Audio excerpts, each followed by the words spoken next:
将军太不识人了，在外面偷偷养了18年的妻室，女儿都跟小姐一样大，这是把您的脸面放在地面上踩啊！夫人，万万不可！这和离书一旦写下，就不能回头了呀！随家女一生情与此等人为妾。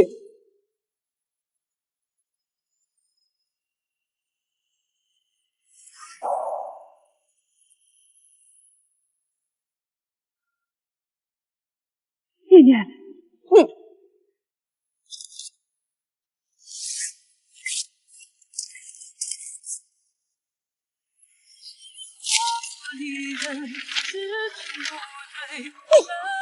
娘，听我的，别和离。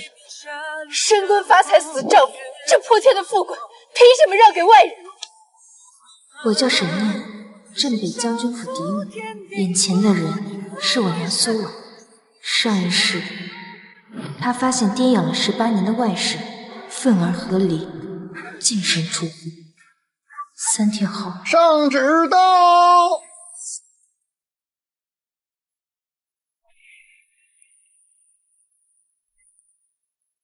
奉天承运皇帝诏曰：镇北大将军沈策为国捐躯，爹战死沙场，被追封国公，那外室便成了国公夫人。报下隆恩。臣父领旨。他们身着锦衣华服，摇身一变，成了镇国公府的新主人。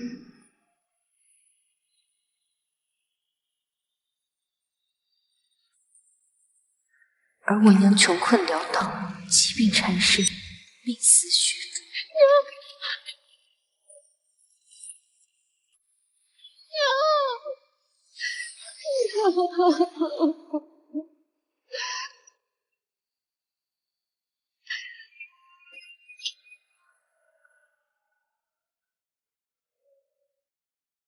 我重生回到娘写和离书的那天，让父亲战死的前3天，我绝不会再让上一世的惨剧发生。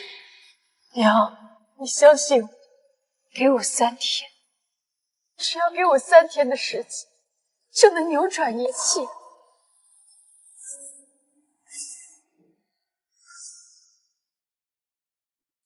念念，你知不知道你在说什么？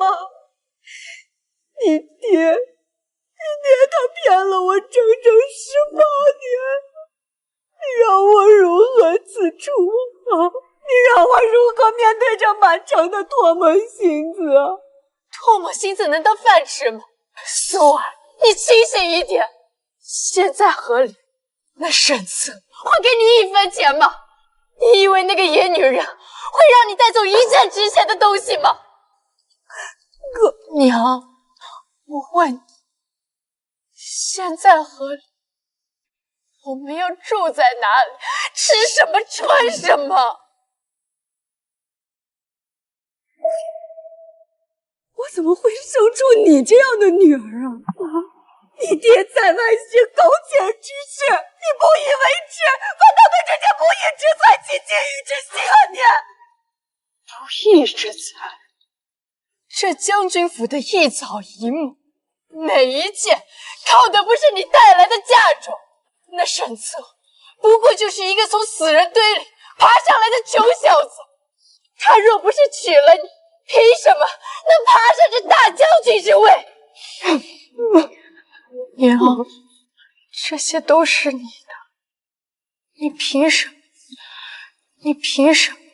要让给一个下贱的外室和他的野种？你要我如何呀？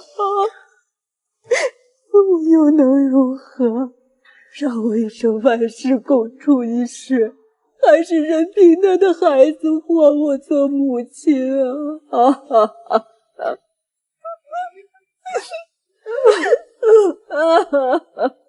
不，我要他什么都得不到。3天之后，一切都会不一样。不好了！夫人，小姐，外面一个自称柳夫人的女人带着一个小姐前来，说是奉将军之命要搬进来住。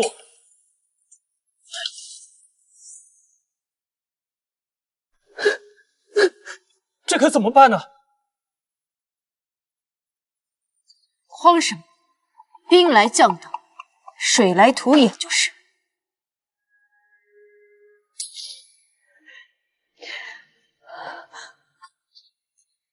怎么？是我这个狄小姐说话不管用？我是觉得小姐有些不一样了。娘，您先回去歇息吧，这事我来处理。可你也未曾经见过，这要是吃亏了可怎么办呢？您放心，我不会吃亏的。吴妈，带娘回去歇息。是，小姐。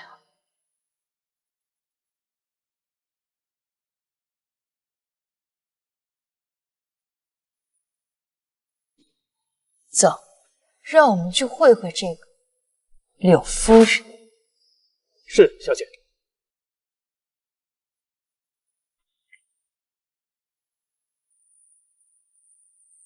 娘，这就是爹的家。没错，这也是我们的家。听闻沈家主母苏婉性子刚烈，正跟爹闹和离呢，正好顺了我们心意。是，等他们离开以后，沈家我就是主，而你就是沈家的大嫂子。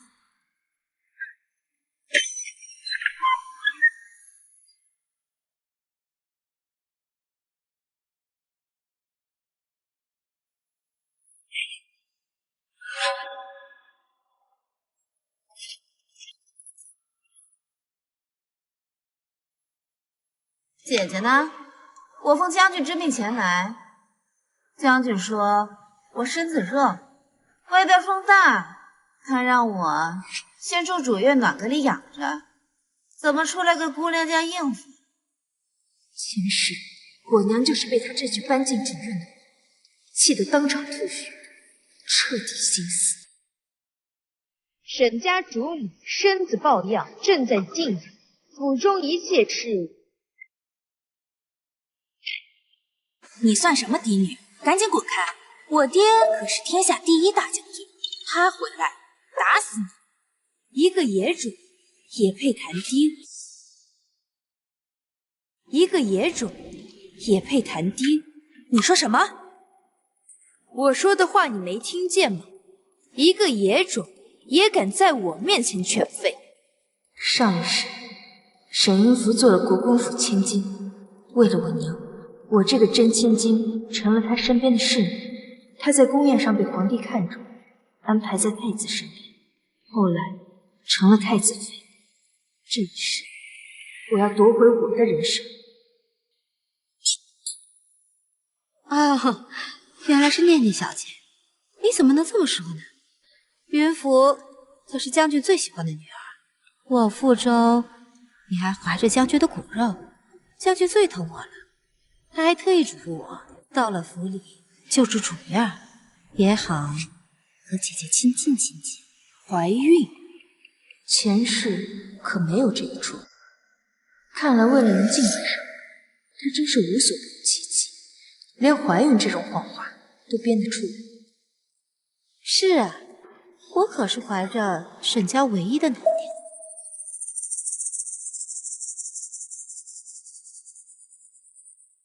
我爹的妾室进门都要从侧门走，当着主母的面要自称奴，见了嫡子嫡女要行跪礼。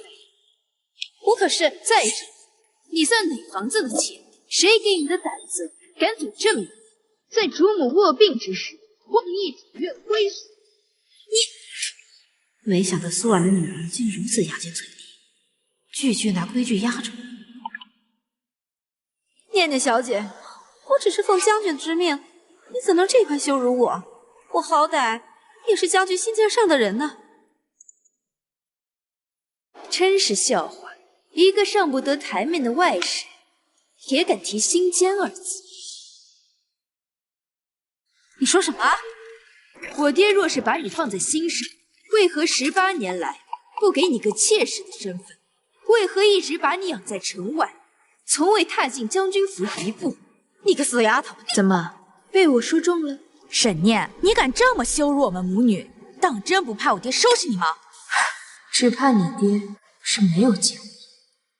管家，小姐，您吩咐。按沈家家规，妾室及无名犯妇人冲撞主母，言语不敬，应当如何处置？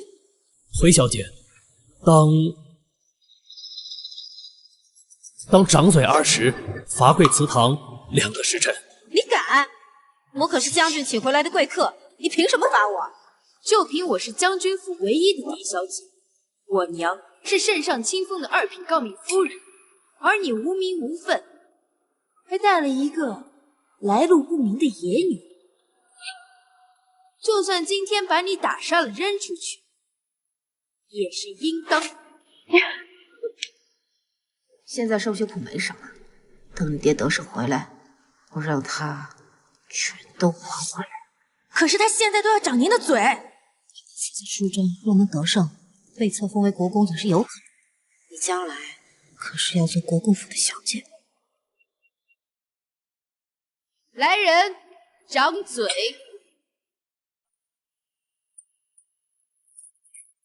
娘，放手！放开我，娘！娘，放手！娘！把他们拉到祠堂去，罚跪2个时辰。沈爹，你个丫头片子，可别太过分了！罚跪后，带到禅房旁边没人住的废院，没有我的允许，不准踏出院门一步。1日3餐就按照府里3等下人的份例送去。沈爹，你个小贱人！贱人！我爹得胜归来，不可能饶得了你！放开我！放开我！放开我！你爹不会得胜归来，3天后，你爹就会战死。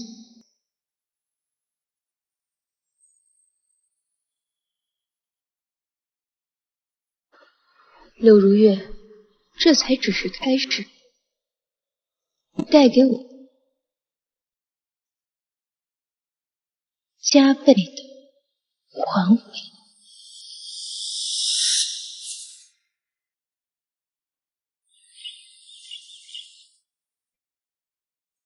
府中并非所有人都对我娘忠心耿耿，有不少人知晓父亲对柳如月母女的宠爱，定是盘算着该往哪边站队。我要断了他们的念想。小姐，人都到齐了。你们对柳氏母女有什么要说的？大小姐，柳夫人毕竟是将军的人啊，如今她怀有身孕，你把她安置在废弃的院子里，这要是传出去，恐怕对将军和您的名声也不好啊。是啊，小姐，这冤家宜解不宜结，柳夫人性子温顺，不如……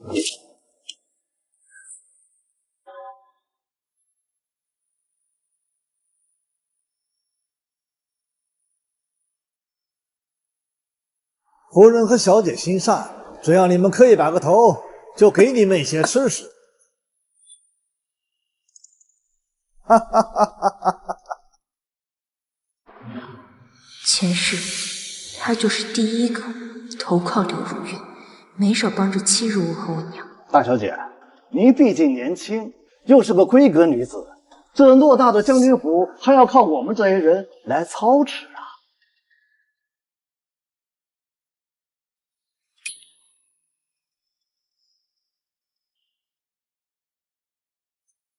我是年轻，可我知道，上个月你小儿子在赌场欠了500，第2天就还清。小姐，您这什么意思？我不懂啊。不懂。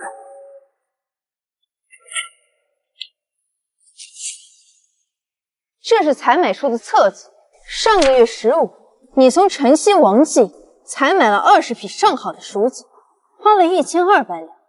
可实际上，你只买了10匹粗布，花了100两。剩下的银子去哪了？小姐，这账本没有问题，我确实是。难道要我去把晨曦王记的掌柜派来，跟你当面对质？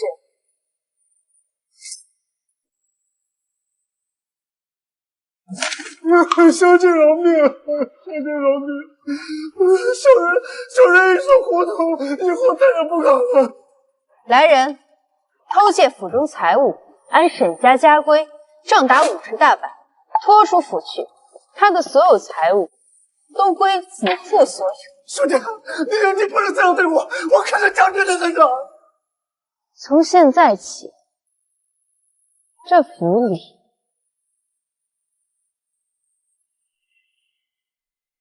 只有夫人的人和我的人。小姐饶命！小姐饶命！我可是将军的人，小姐！哎呀，小姐！你们对我的处置可有？小人不敢，一切全凭小姐做主。很好，吴妈妈，老奴才，从即日起，你就是府内的总管，负责所有下人的调配赏罚。是，小姐。钱管家，小姐，以后你就是府内大总管，负责府中一切事务。是，小姐。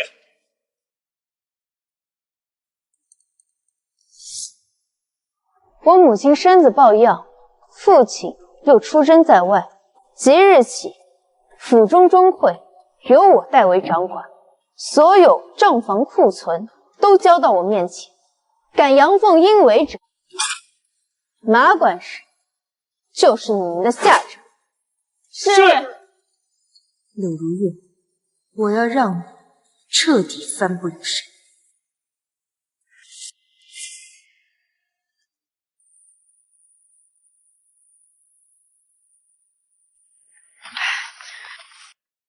沈念这个贱人敢这么欺负我们，娘，我们就这么受着。将军出征前，让其副将张彪照应我们母女俩，等他明日寻来，定养那个贱人好看。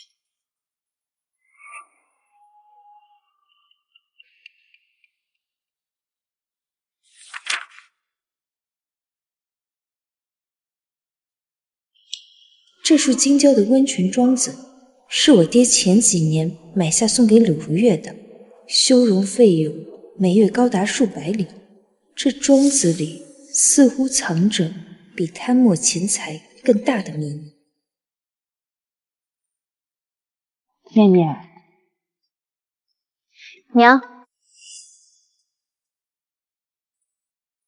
娘，您怎么还没睡？来看看你，我竟不知我的女儿有如此锋芒。不露锋芒，压不住豺狼。他们不是来讨生活的，而是来抢位置的。我的念念怎么突然就懂事了呢？管得了人了，也看得懂账本了。小姐，夫人，张夫家的人闯进府了。张彪，你爹的副将，他来干什么？想必是来帮那柳氏母。走，去会会他。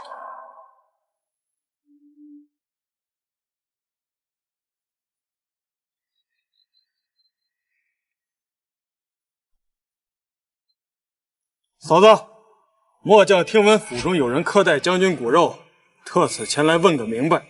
张副将，这是沈家的家事。家事？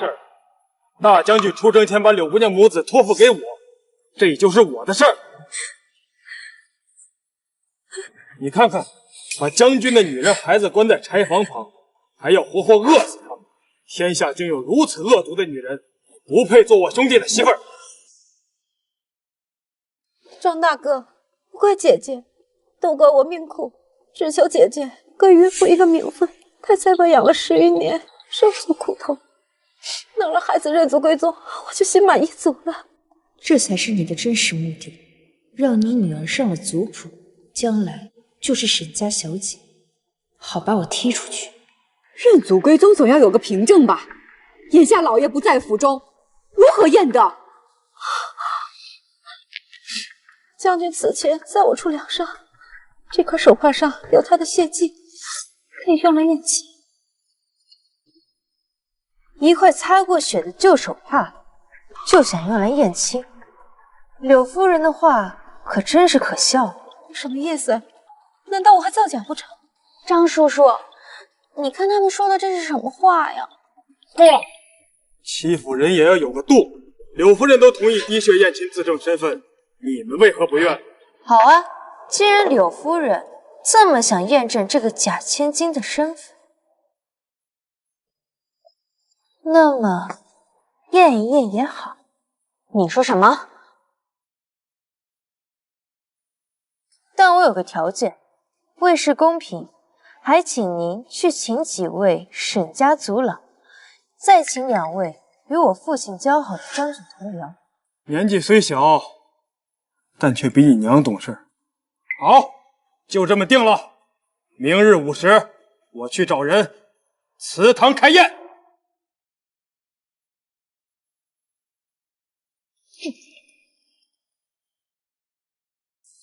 念念，他们分明就是有所准备，你为何要答应啊？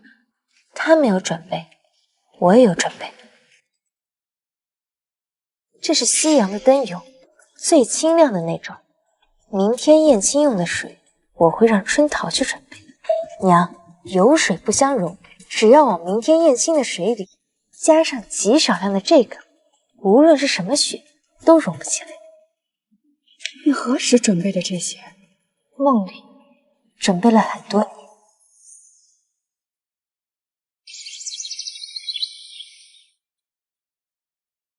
听闻大小姐善妒狠毒，容不下将军韦血脉，把柳夫人和小姐关在柴房，只给冷饭馊菜吃。可不是嘛，柳夫人的肚子里还怀着一个，保不准就是个男娃，是沈家继承人。这要是一尸两命，将军回来可如何交代？我娘肚子里怀的就是弟弟，有郎中把过脉，还没有出生就知道是男是女，这郎中还真是厉害。够了，你怎么如此刻薄？苏婉，这就是你教出的好女儿？有其母必有其女，难怪沈策在外养妾时，你不是闹着要和离吗？还不去写？娘，你看到这些人的嘴脸了吧？沈家能有今日，完全是靠苏家支撑。如今苏家落，他们就急着把我们赶出去。念念是我的女儿，容不得你们在这说三道四。你们母女赶紧让位置，旧人不去，新人也进不来。新人进门总归有个章法吧？既然都同意滴血认亲，那么今日便在祖宗面前验个明白。我父亲为国出征，血脉不容混淆。开始吧。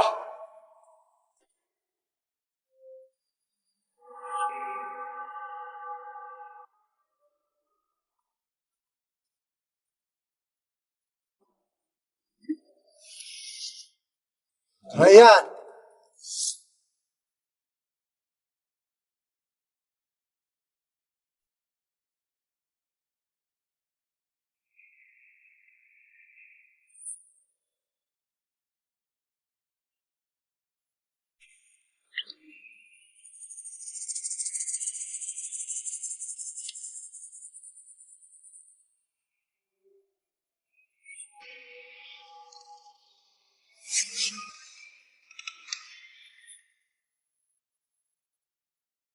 不容！什么？真的不容？不可能！不可能！拦住他！这谁有问题？是沈念动了手脚，他害我，他害死我母女俩！贱人，你判我进沈府，用卑鄙手段！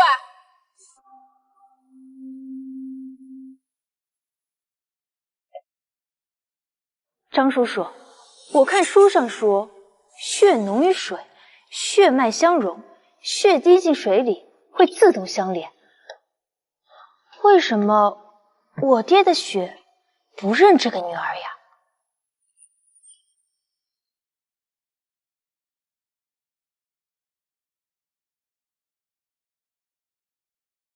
贱人，是你换了水，你派我跟你抢位置。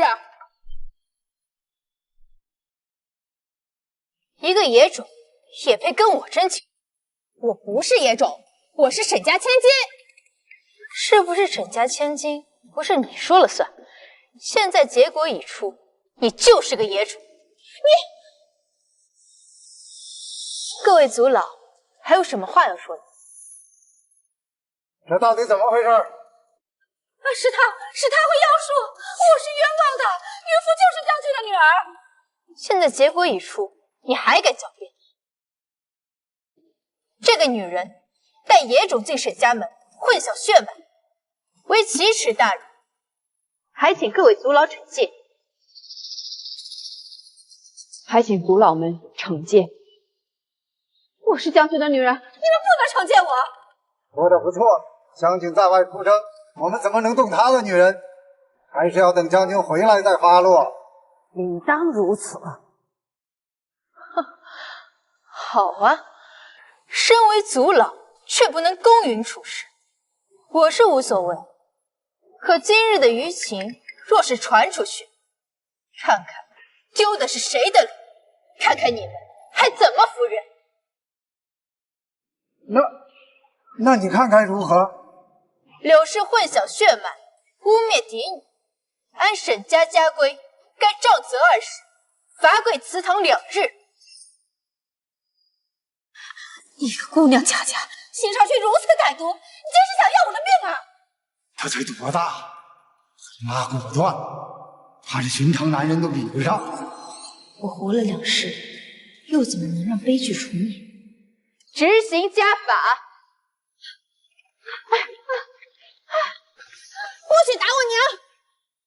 我娘肚子里面怀着我爹的儿子，若因此滑胎，你们谁能担责？对，真动了家法，腹中胎儿肯定保不住啊！你一个野种，也有资格说这样的话？我娘用的是沾有我爹血迹的陈旧手帕，使得滴血验亲的结果有误。我要等我爹回来重新验过，才能作数。于福，你可真是害了你娘啊！要是你爹知道你不是他的女儿，等他回来，恐怕就不是杖责20那么简单。还请族老们从轻发落，等我爹回来再次定夺。说的也有道理，柳氏腹中也有沈家血脉，不管如何也不能杖责一个有身孕的妇人。谢族老体恤。好啊，既然怀有身孕，那便请郎中来把脉验证吧。你莫不是怀疑我是贾月？你都会混淆血脉，带野种进门了，假孕又有什么奇怪？你竟敢这般污蔑我！是不是污蔑？请郎中来把脉查验便知。沈炼，你这是要逼死我们母女俩！来人，我是将军的夫人，岂能容你这般侮辱？今日便受你这20杖责。但是，若是将军的血脉流失，那就是你的责任。娘，让他打便是。若是因此滑胎，看他怎么交代。好啊，玩这一套是吧？既然怀孕不能张嘴，那么长嘴总行了吧？长嘴总不会滑胎了吧？沈念，你别太过分了。我是按族规行事，带野种进门就该受到惩戒，要么长嘴一板，要么请郎中过来当场检验把脉。竟如此态度，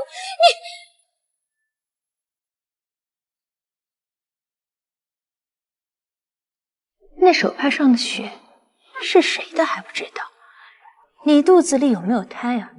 你自己清楚，这打你是非挨不可。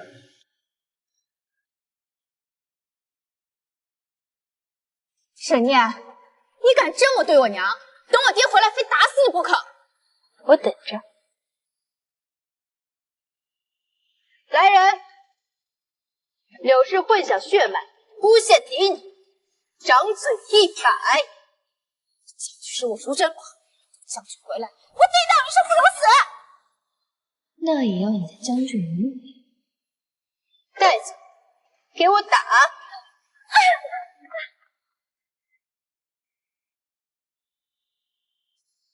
娘，娘，啊啊啊啊啊啊！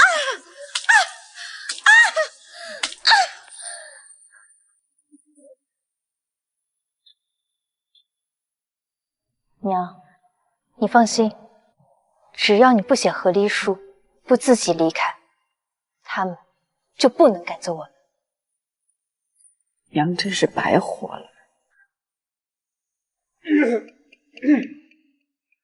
将军不在，滴血宴前有误也不一定。我要亲自去禀报将军。随便。另外，我再奉劝一句：小小年纪不要这么心狠手辣，得饶人处且饶人。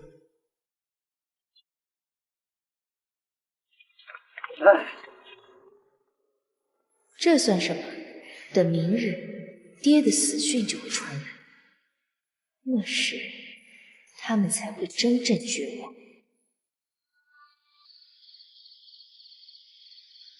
娘，您没事吧？哎呦，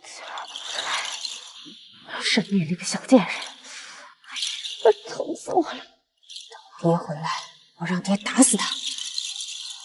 本来就听闻苏婉要写和离书，要离开将军府，这才想着提前把你带上门。可现在看来，你根本就没有想离开的意思。是沈念在作害。是啊，他怎么能这么有心机？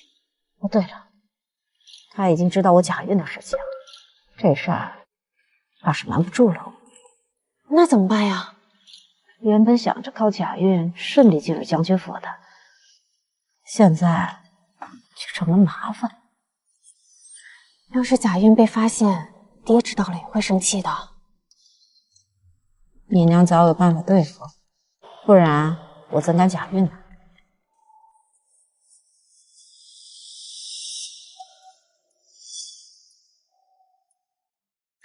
娘，这是什么？这叫服下会腹痛出血，状若小产，但伤身，慎用。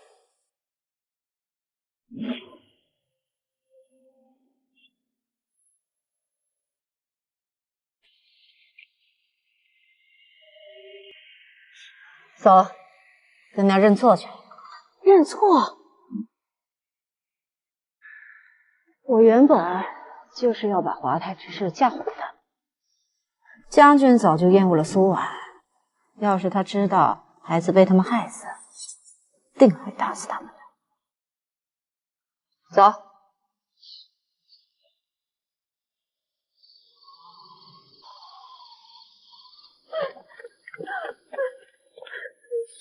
姐姐，念念小姐，妾身知道错了。谁给你的名分，敢在我娘面前自称妾？柳氏，请注意你的言辞。是我无名无分，不该自称为妾，是我鬼迷心窍，贪图财富，才想的要滴血认亲的法子，没想到手帕成就，聪明反被聪明误。我也错了，不该顶撞小姐的。你们又要耍什么花招啊？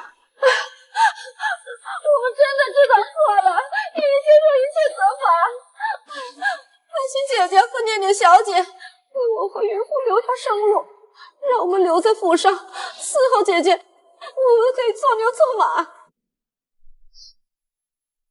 看来还是不敢承认自己混淆血脉。念念小姐，我要怎么做你才能原谅我？我要你死，就原谅你，你做得到。念念小姐，我真的知道错了。念念小姐，我们可以当牛做马，只要你不打我娘。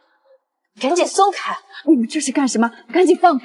念念小姐，你要是不原谅我，我就常对不起。赶紧松手！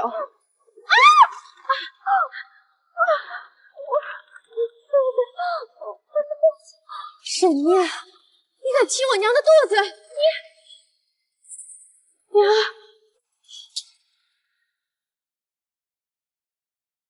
出血了！流血了，那腹中胎儿定是保不住了。这可是将军的骨肉啊，说不定是个男丁呢。我的肚子，娘怎么样？我动都未动，装的可真像。看来是有备而来。我向你求饶认错，就求你放我们母女俩，你打我骂我都可以。我怀的是将军的骨肉啊！将军的骨肉，你可真敢说！沈念，我们都给你磕头认错了，你还要怎样？你踢我娘的肚子，害死我爹的孩子。爹回来，我要你死！这才是你的真面目，终于把你的目的露出来。不过，我不是沈策，不会被你们的花招所蒙骗。念念，你的意思是，这柳氏她并未怀孕？没错，她是假孕。明明是你让我花他监红，却说我假孕以他罪责，你心机实在是太深了。哎呀，我的肚子好疼啊！我的孩子，将军，你快回来吧！哎呀，我心机深，你借此机会推脱到我身上，让假孕之事消除，可真是一石二鸟。在场的人都看到了，就是你踢我娘的肚子。不妥，我就没想到，假的真不了，真的假不了。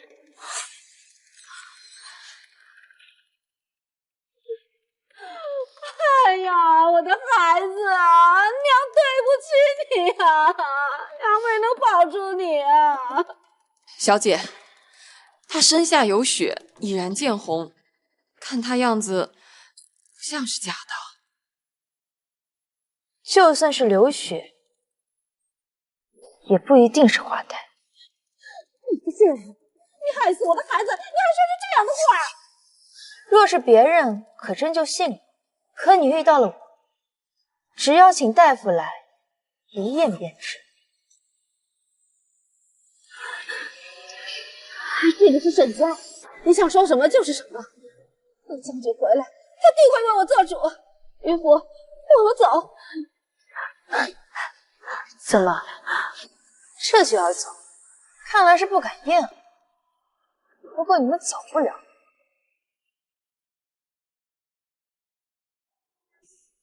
夫人、小姐，宫里的化御医到了。华御医，念念，是你请御医来的吗？不是我。那他为何深夜造访？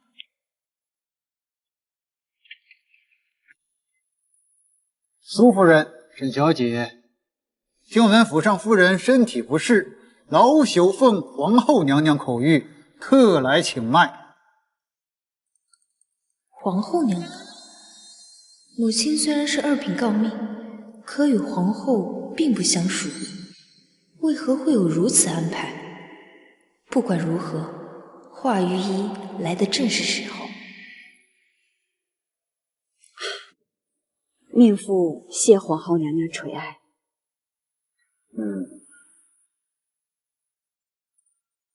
这位是为何裙下有血污？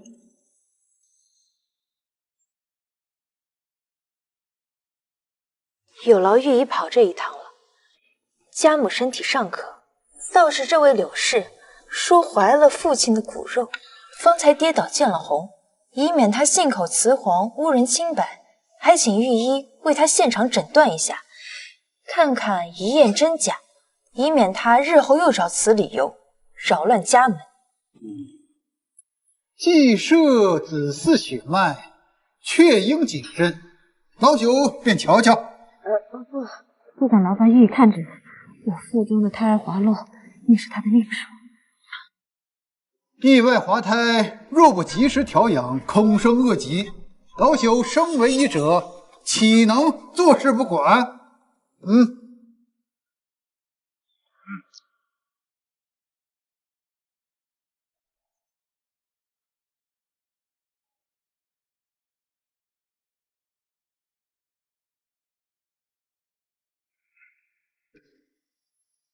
你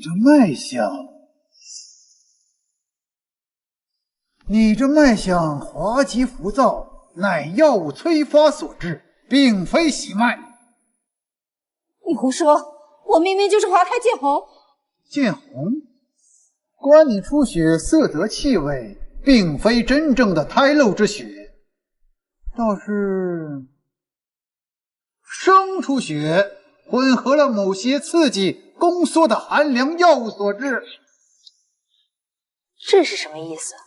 他根本未曾有孕，此番腹中出血，乃服用了虎狼之药，强行制造小产的假象。你胡说八道！你是什么御医啊？你明明就是庸医！我明明是滑胎见红，你却说我假孕！你就是沈殿找来污蔑我的庸医！你这妇人假孕骗人也就罢了，竟敢质疑老朽宫廷御医的身份！柳夫人，这饭可以乱吃，话可不能乱说。这华御医乃是我大康第一神医，他还会诬陷你不成？娘，怎么办？假孕真宠，药造滑胎，陷害嫡女。柳如月，你说我把你算计父亲后院和名声的这些事告诉他，他还会如此宠爱你吗？会，将军最爱的人就是我。你们怕是不知道吧？我和将军早就相识。你娘嫁进府当日，他便为我买下宅院。你给我闭嘴！怎么？怕你娘听下去，怕她会被气死，是不是？让他说，我也想听听，你爹背着我，到底还做了多少事？那他做的可多了。他用你的嫁妆供我吃穿，你当时为将军锦衣缩食，没想到趁机太赢了。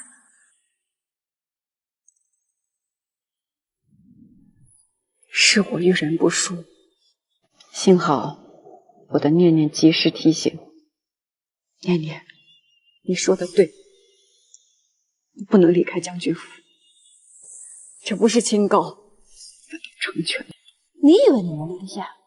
你不写和离书，等将军回来就给你一纸情书。你做了那么多恶事，你以为沈策还会要你？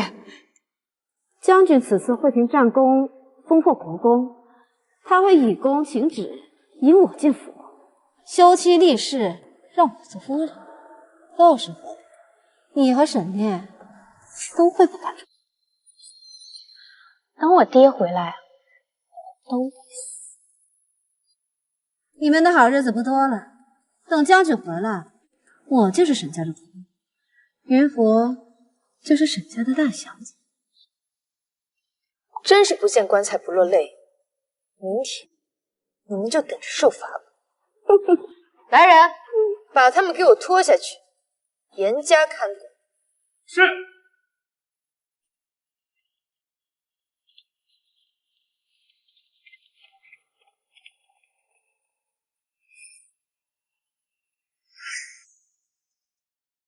华御医，是皇后娘娘让您来的吗？是。多谢御医明察秋毫，还我母女俩清白。今日之事，就请华御医如实向皇后娘娘禀报，沈家的家事让娘娘见笑了。小姐虽未出阁，处事却极有章法，老朽定会如实回禀。夫人，小姐，老朽告退。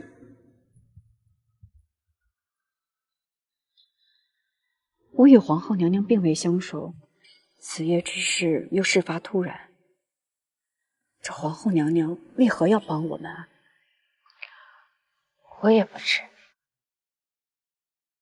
算了，不要再想了。明日他们就会受到惩罚。柳氏的话，您别放在心上，他不会得逞的。经历了这么多事儿，娘也知道该怎么办。殿下，按您吩咐，我已去过神府。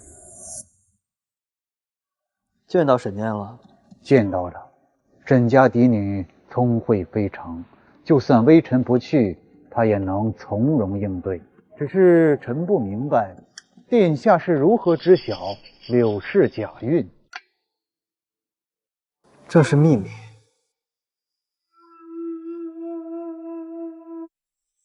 小姐，您让我查的柳氏住的京郊温泉庄子果然有问题，这是支出账目。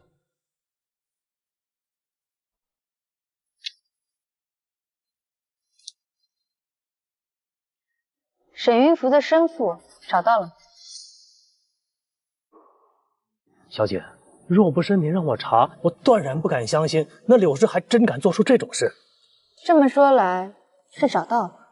找到了，跟柳氏私通的人姓王，是一名货郎。没想到跟柳氏私通的竟然是这样一个人。派人去把他给我找来，我有待遇。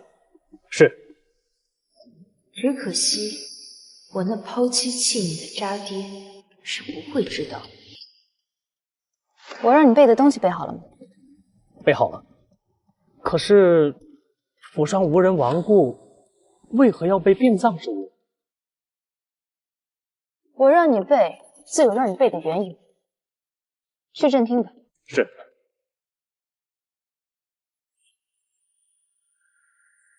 念念，你为何让我着一身素装，还在这堂厅候着？不止我们要候着，柳氏母女也要候着。夫人，小姐，人带到了。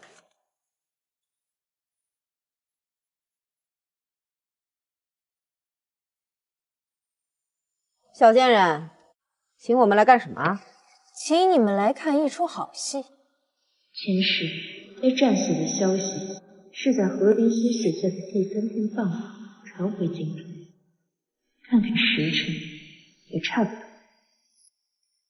夫人，小姐，边关传回军报，现在已经送进皇宫了。边关传回军报，现在已经送进皇宫了。将军，肯定是将军打了胜仗。云福，肯定是你爹的捷报传到京城了。娘，终于有爹的消息了，我向爹告状。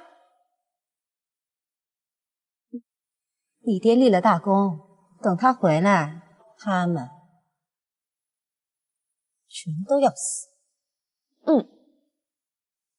听到了吗？将军的捷报已经传到京城，他很快就要回来了。你们现在下跪给我磕头道歉，兴许我还能让你们再好过一些。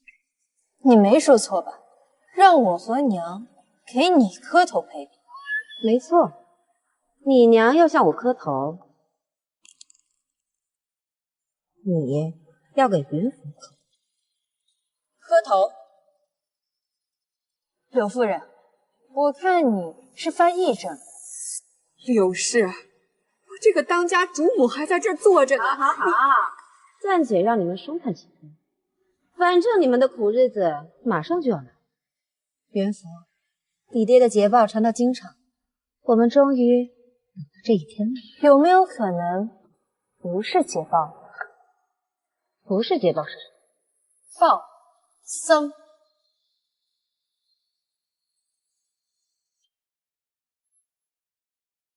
去传旨吧。是陛下。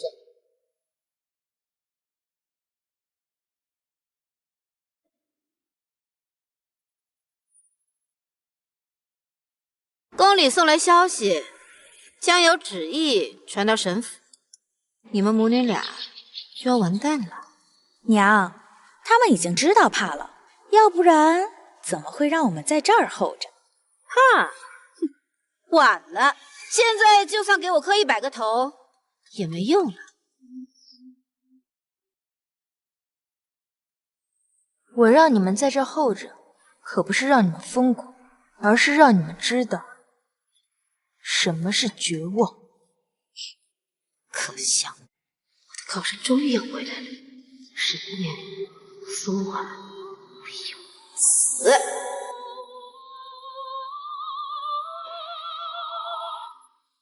圣旨到。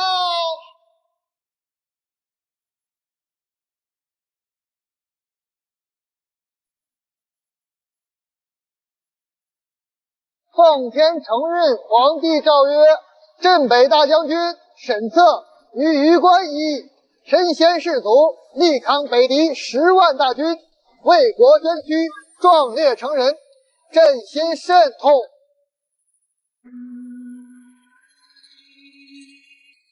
娘，撑住，好日子要来了。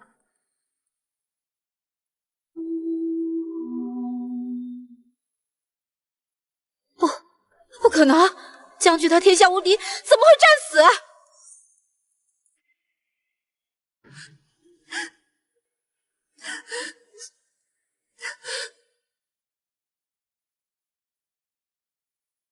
怎么可能？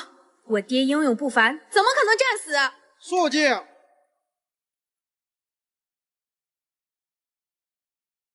念沈策将军护国有功，特追封其为1等镇国公，世袭罔替。镇国公世袭罔替，这是破天的富贵啊！其妻苏氏婉，出身书香，端庄审慎，教女有功，朕心甚慰，特封为1品镇国夫人，赐金色宝印，享国公府一切荣光，钦此。1品高明夫人，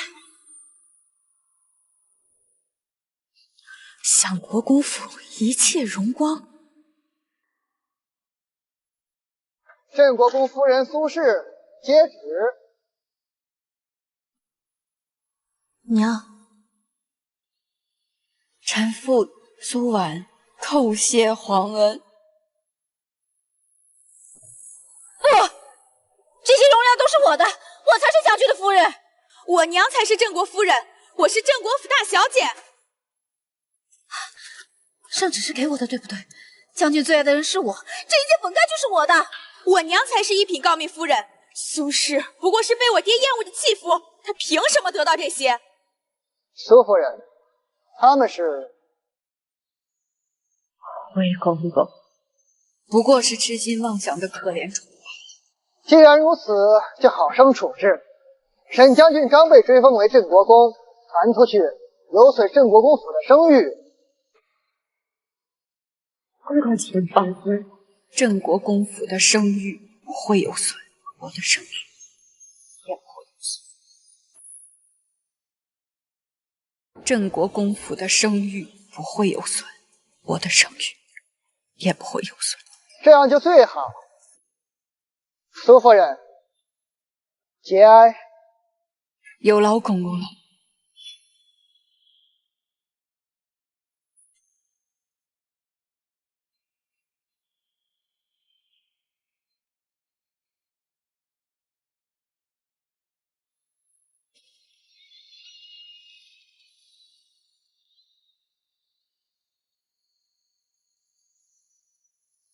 贱人，把圣旨交出来！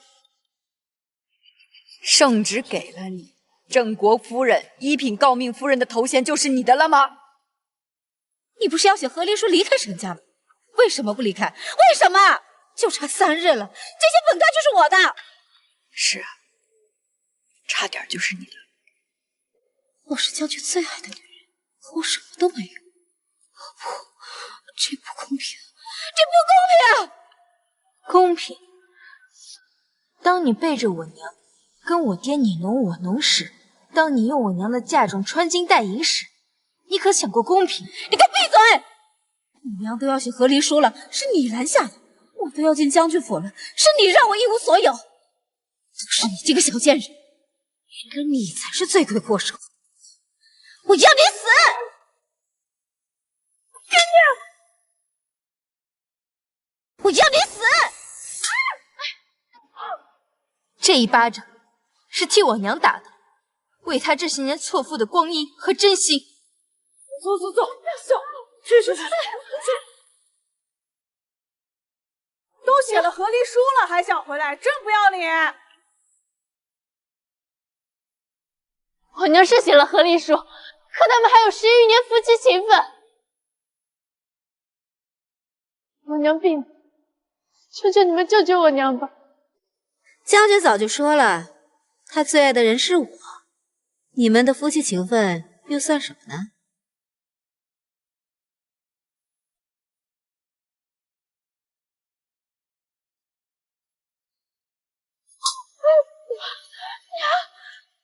这一巴掌是替我自己打的，为你让我和娘受的气。夫人，求求你，救救我娘吧！那你给我磕100个头，我就救你。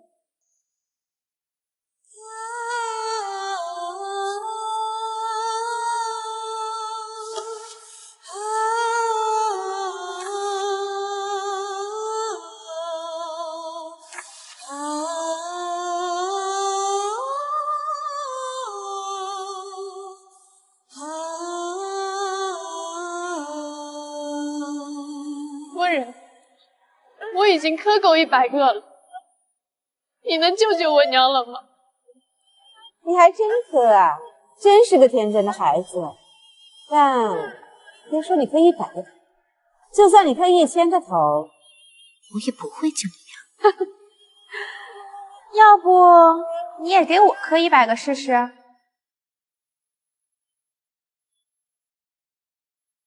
你敢打我娘？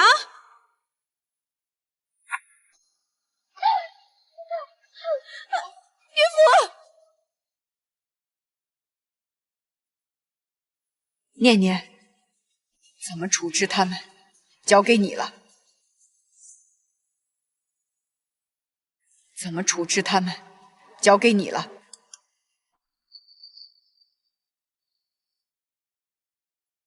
所有人给我听清楚了，此2人与我郑国公府无半点干系，他们不是什么贵客，也不是什么未来主子，只是2个妄图攀图富贵、混淆血脉的骗子。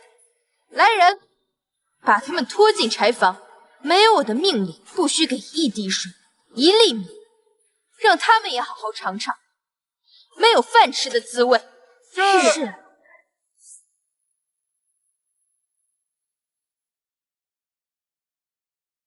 沈念，你个贱人，你不得好死！放开我！我是国公府小姐，你们这群狗奴才！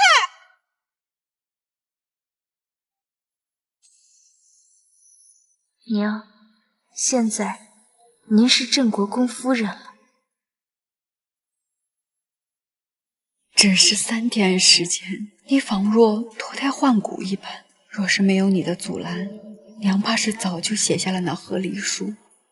就算为了你，娘也会守好这一切，做好这个郑国公夫人。这府中再没有人敢欺负我们了。刑部尚书刘大人前来吊唁迎宾。武威将军前来吊唁迎宾。真是风光啊！满朝文武都来了吧？这陛下亲笔提了国之栋梁的匾额，就冲这一点，全都得来呀！走，进去吧。行。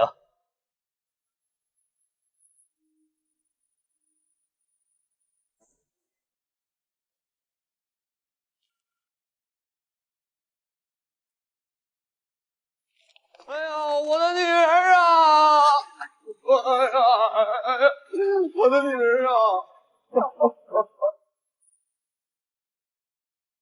你们沈家仗势欺人呐！我女儿为沈将军生了女儿，怀着沈将军唯一的儿子，如今沈将军尸骨未寒，你们想把他们还我去死啊！他们果然来了。我可怜的女儿啊，我苦命的外孙女儿啊！要我那还没出生就胎死腹中的外孙啊！这沈家没天理呀！欺负我们小门小户，没人撑腰啊！什么意思？准国公有外室？这意思是说还有个女儿，肚子里还怀了个儿子。这国公夫人的手段也太狠了点吧！我倒是听过一些言语，好像是沈小姐做的，把那柳氏母女整得凄惨呐。沈家小姐还未出阁，能懂什么？家门不幸啊！看来这国公府福也不是那么好抢吧？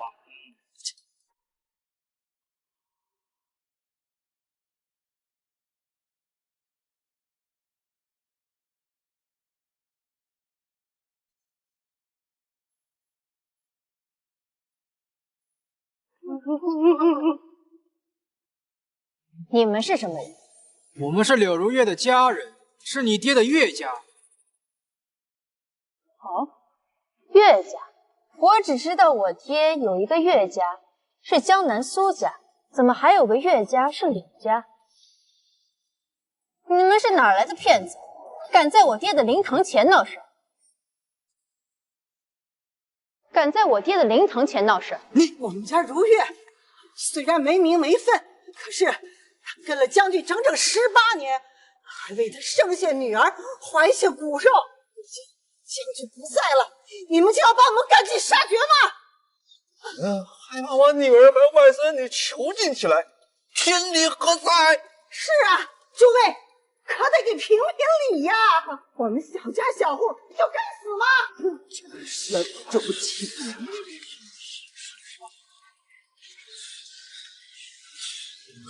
哎呀，够了！各位大人，各位叔伯，我爹尸骨未寒，就有蛀虫想要侵占我镇国府的家产，今日还请各位做个见证。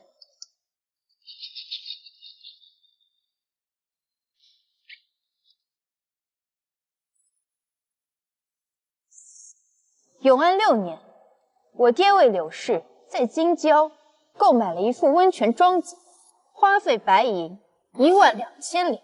永安7年，柳氏以母亲生病为由，从我爹这支出白银3000。永安8年，柳氏又以兄长要娶妻为由，支出白银5000两。10余年来，柳氏一个上不了台面的外室，林林总总从我爹这骗取财产、房契、田产、金银，总共10万余两。10万多两呐！这么多银子，够一个普通人花好几辈子了。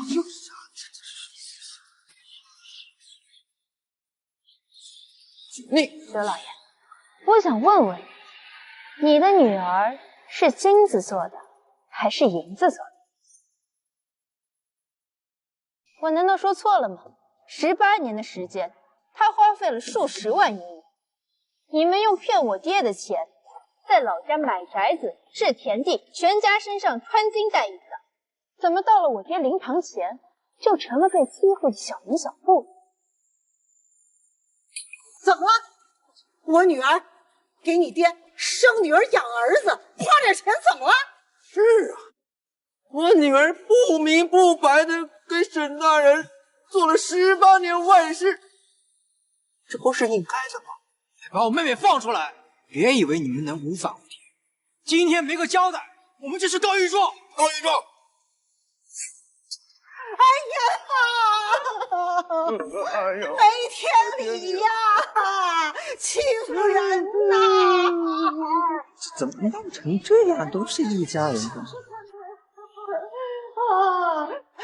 沈将军啊，您的在天之灵可得看看啦！你的那个女儿都被他们欺负着。要不花些钱把他们打发了去。今日宾客多，你爹又是陛下刚刚追封了郑国公，岂能有污点？您说的没错，我确实要帮爹洗清这个污点。不过不是为了他，而是为了您。您在这国公夫人的位置上坐得更稳固。你想怎么做？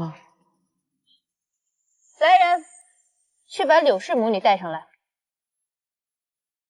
是，小姐。带他们做什么？他们撒泼打滚的，不好控制。放心吧，您就看着吧，这好戏才刚开始。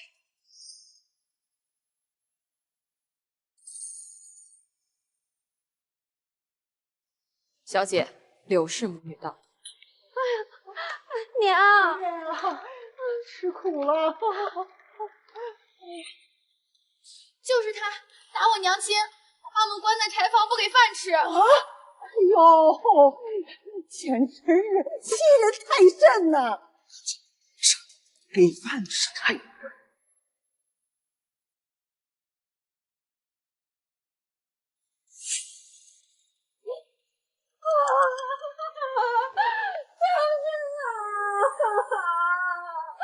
你睁开眼看看吧，你是个为害，他们就要逼死我们母女俩呀，将军！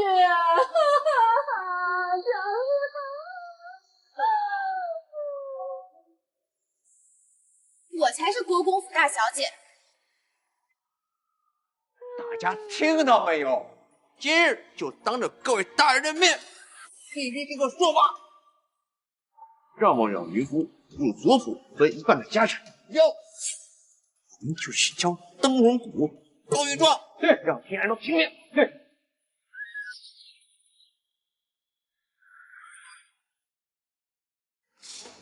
这真是国公血脉流落在外，怕是不妥啊。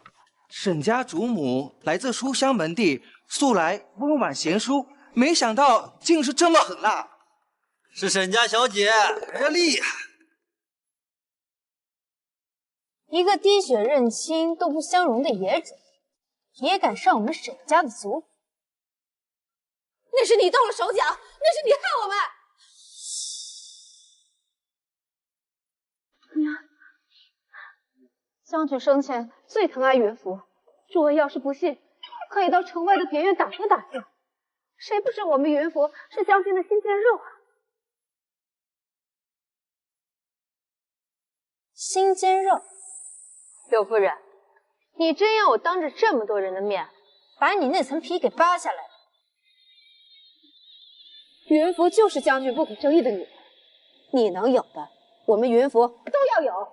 别看着我爹不在了，你就想说什么就试试，少跟我说这些。今日要是不能让我满意，我们就要去告御状。对，告御状。对，告御状。真是不见棺材不落泪。来人，给我带上来。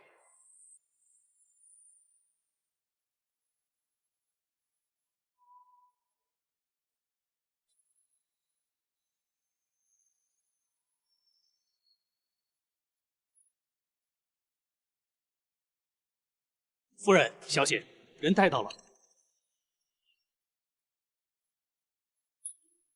柳夫人，这人你可认识？我不认识，当真不认识？如月，还真是你！别叫我不认识。沈念，你又在做什么害？如月，这就是我们……不是，他不是。柳夫人看着有些心虚，那我来问问，你叫什么名字？回小姐，小人叫王武，是个货郎。王武，那你可认识柳夫人？认识，小人20年前在老家走街卖货，柳娘子常来买我的针线，我们还……你哪来的武？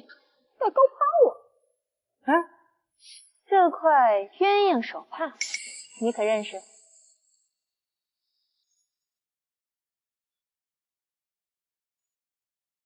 这是当年我送给他的呀，这可是从江南淘来的丝绸呢。闭嘴！你说话叫什么呢？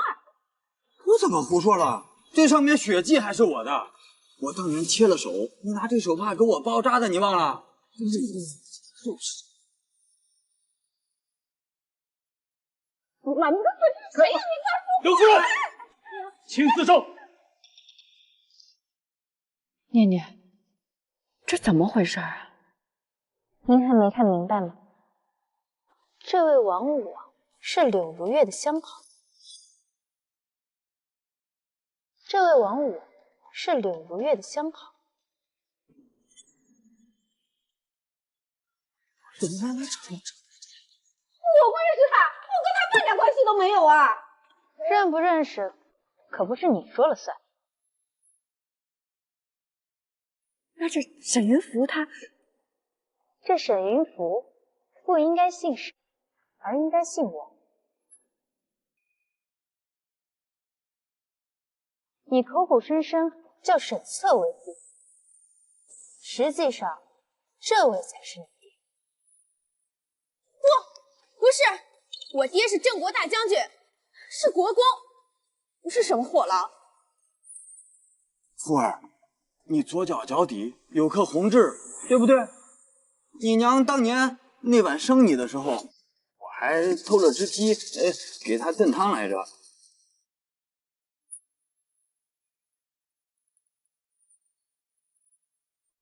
娘，你说句话，你告诉他我是爹的女儿。我是国公府大小姐，不是什么货郎的女儿。哎，你这死丫头片子，跟你娘一样没良心！怎么了？当我闺女丢人啊？都是你个贱婢害我妹妹，我打死你！拦住他！想必诸位都已经看清了，柳氏用情夫染血的旧帕，冒充将军血脉，挟女讹诈。这柳氏没有资格进我们沈家的门。这柳氏没有资格进我们沈家的门。就算是这样，将军最疼爱的也是我。他跟我说了，会迎娶我进将军府，让我做正室夫人。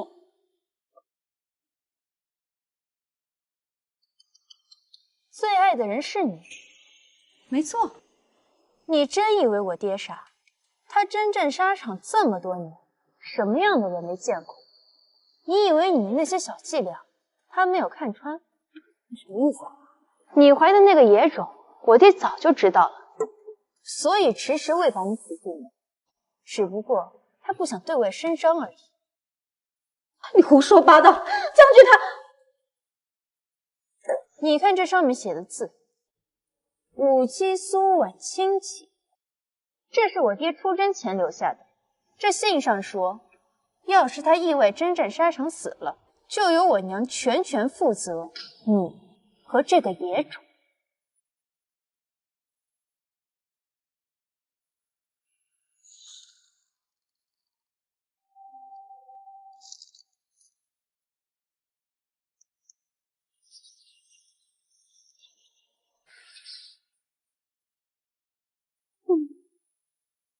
将军不会说出这样的话吧？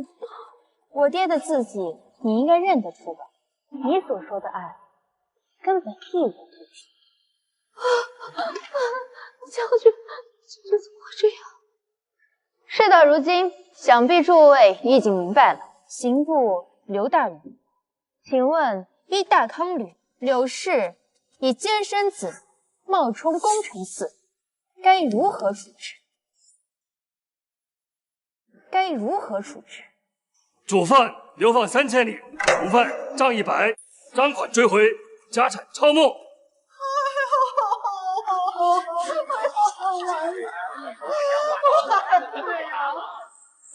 你们犯的罪行自会由朝廷惩治，而你们欠沈家的钱，必须要追回。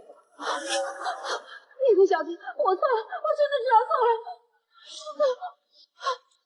夫人，我错了，我可以还钱，不要把我恢复到平常。还钱？你拿什么还？我在京郊还有温泉庄子。那庄子本来就是沈家的，跟你有什么关系？那我还有钱，我爹娘也有，可以拿那些钱来还钱。不要把我们流放，只求你们。你乱说些什么呀？明明是你骗的钱，跟我们有什么关系啊？娘，你怎么能这样？如约，你娘说的没错，是你生养野种，企图欺骗沈将军。夫人，念念小姐，这些卑劣之事都是他一人所为，我们是毫无知情啊！要罚就罚他一人，我们是无辜的呀。知道。于小姐，我没有你这么下贱的女儿，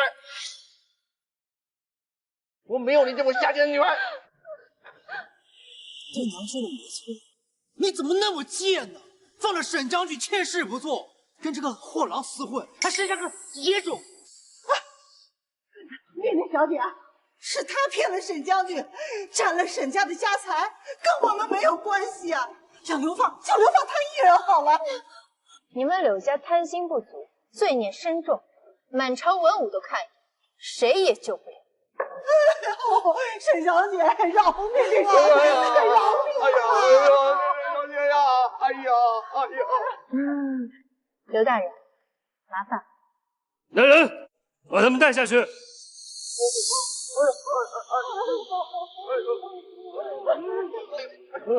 接上我！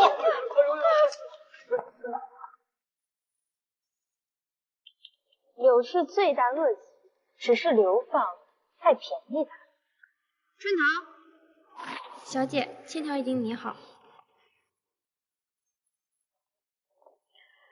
看在你服侍过我爹的份上，我就给你一次机会，只要还上了钱就可以。签了这个，就放你走。去年柳如月欠郑国公府白银10万两，限期半年还清，逾期不还，母女2人自愿为奴，终身抵债。怎么样？没欺负你吧？这么多钱我们怎么还啊？你这是要逼死我们母女俩！沈月，你跟阿婆，你不能害死！我还想着让你们一家团聚呢，怎么会逼死你？什么一家人？王武，这柳氏是你的女人吗？那这沈云福，阿婆，应该叫王云福，也是你的女儿吧？是。不是，我不是他的女儿。血缘就是血缘，可由不得。王武，把你的女人跟孩子带走吧。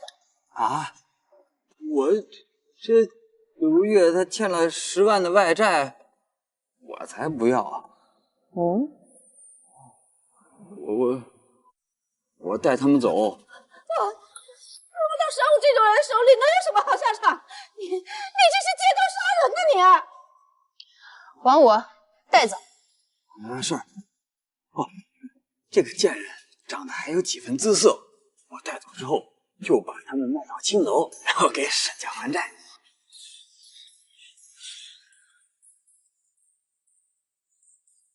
这是你的事儿，跟我没关系。我不想再看到他们。啊，是。贱人，还不跟老子走？我。你做梦！老娘死了不得等你走的！敬酒不吃吃罚酒的东西！还有你，跟老子走！我爹是沈策，你不跟你娘一样没良心，不欠收拾。走。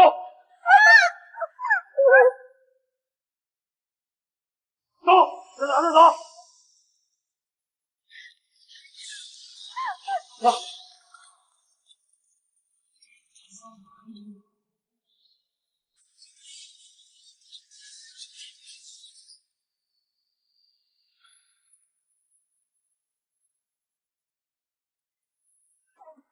愣着干嘛？还不过来？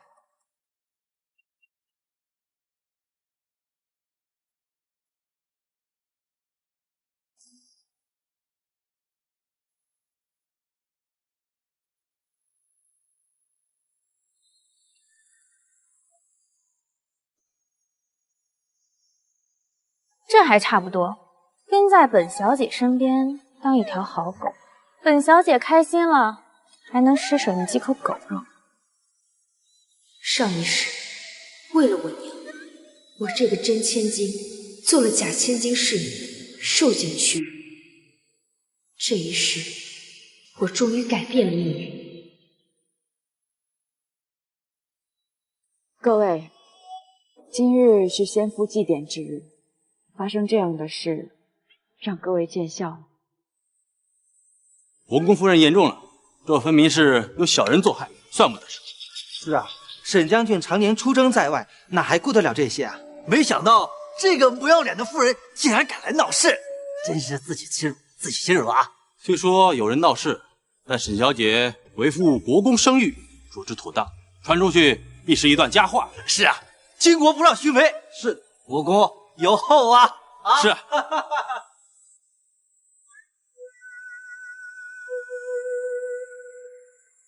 夫人、小姐，宾客都已经送完，退下吧。是。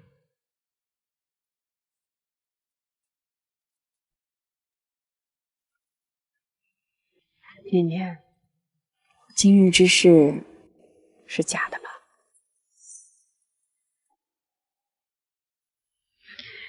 是，那些话是我编的，那封信是我伪造父亲的笔记写的。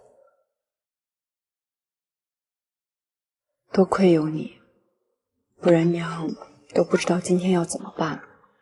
你爹刚刚被追封为郑国公，这声誉岂能受损啊？我维护爹的声誉，可不是为了他，而是为了我们。只要您国公夫人的位置稳固，我们就能守住这份家业。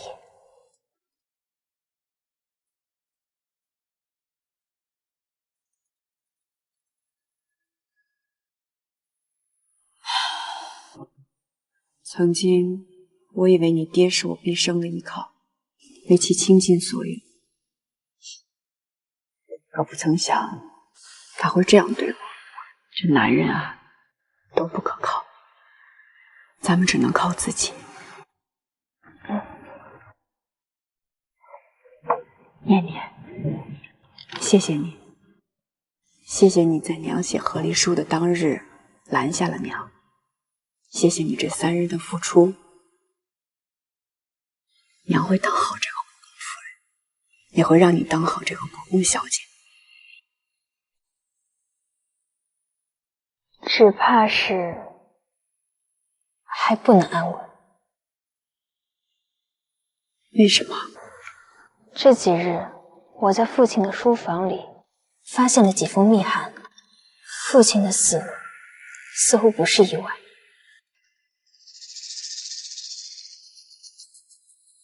你是说，你爹是被害死的？谁这么大胆呢？父亲发现朝堂中有人跟北夷勾结，刚有些眉目，就被人害死了。父亲虽然死了，但是这偌大的国公府家业，怕是被人觊觎。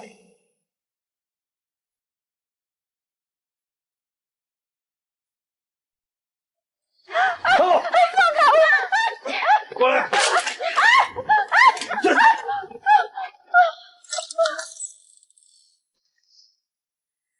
！10万两，老子这辈子都没见过这么多钱。2个赔钱玩意儿，皇我一日夫妻百日恩。我呸！一日夫妻百日恩，你跟沈大将军睡的时候，怎么没想过老子？还让老子当这个便宜爹。现在好了，老子成债主了。我是国公府小姐，我不是你女儿，我要回去。小姐还做白日梦啊？你现在是老子的闺女。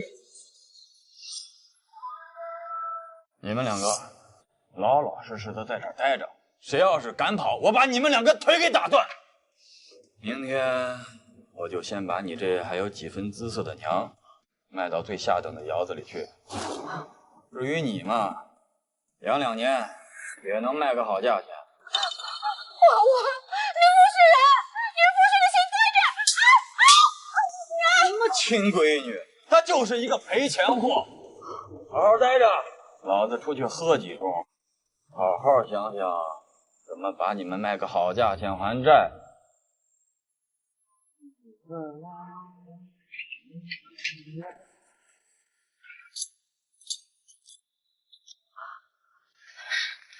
你后悔，你不是让我替债，是我生不如死。我爹是将军，我爹不是花郎，我爹是将军，我不是花郎。岳父，我俩就听走了。你别吓娘，岳父。你是谁？我家大人是朝廷兵部尚书，奉大人之命前来帮助你。怎么帮？让你成为国公府的大小姐。真的吗？只要你跟我走，就能做得到。我跟你走，只要能报复神念，做什么都愿意。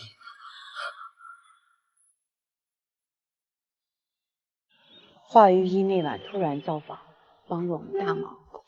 他是受皇后娘娘嘱托，我们理当表谢。宫中规矩甚多，切忌谨言慎行啊！娘放心，女儿已经记下了。皇后莫名相助是什么缘由？记得上一世，沈云福在宫宴上被太子看中，后来得太子独宠。这一世，沈云福可没有这样的机会了。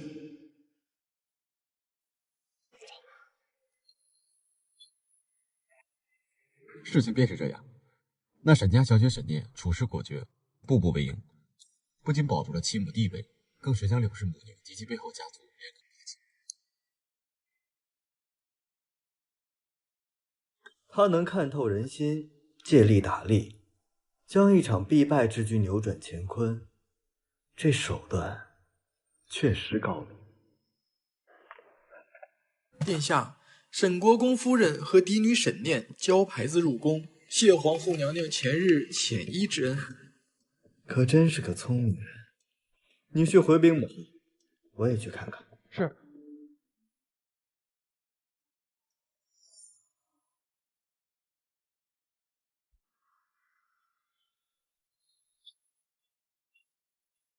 见过皇后娘娘。苏夫人请起，沈小姐也起来吧，赐座。谢娘娘。前日多谢皇后娘娘照拂，遣华太医前往解围，否则我们母女2人定是要蒙受不白之冤。沈将军为国捐躯，你们母女不易，维护功臣遗眷，本是皇家应做之事。这就是沈念，抬起头来，让本宫瞧瞧。果然钟灵毓秀。听闻你能为母分忧，处置家事井井有条。回娘娘，臣女只是不愿母亲伤心，更不愿父亲身后清名被污，幸得娘娘洪福庇佑，这才侥幸周全。不居功，懂进退，很好。苏夫人，你教养了一个好女儿。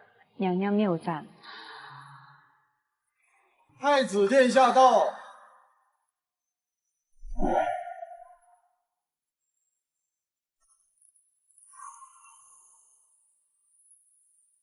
来了。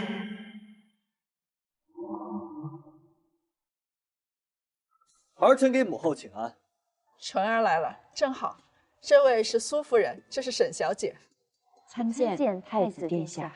夫人小姐不必多礼，早就听闻沈小姐智勇双全，今日一见，果真名不虚传。太子殿下谬赞了，臣女只是尽本分。这没什么，忠烈之后理应保全，更应扶持。日后若遇难处，可告知姑或母后。正是，日后若有人再敢弃你们母女孤寡，尽管报与本宫知晓。臣妇叩谢皇后娘娘、太子殿下隆恩。不必多礼，起来吧。